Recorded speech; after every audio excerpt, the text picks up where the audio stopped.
dostlardan biri deyirdi, bir nəfər qadın gəlmişdi yanıma, serokopiya işindədir bu adam. Çıxartdı bir dənə balaca sigaret kağızı verdi mənə.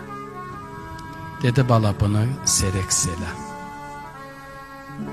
Baxdım, gördüm yazılıb, ana, səni çox istəyirəm. Məni unutma, darıxma.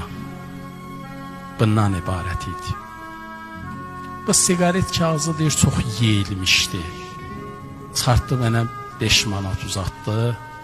Dedi, bala, bu 5 manata nə qədər düşür bundan kopiya elə. Dedim, 5 manata çox düşür. Neynirsən be belə şey? Nədir bu? Dedi, bala, bu mənim şəhid oğlumun mənə göndərdiyi məktubdur.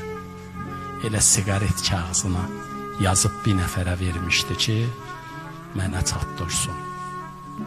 Mən onu hər gün dəfələrlə oxuyuram, bağrıma basıram. O da bu yeyilib. Qorxuram bir müddətdən sonra yeyilə gedə, day mən bunu oxumaq mümkün olmuyor, iynəmək mümkün olmuyor, bağrıma basmaq mümkün olmuyor. O da istəyirəm bunu kopiya eləyəsən. Bilirsiniz onu niyə hər gün oxuyurdu? Hər gün onu bağrına basırdı. Çün ona sevdiği bir adamdan xatirə idi. Sevimlisindən gələn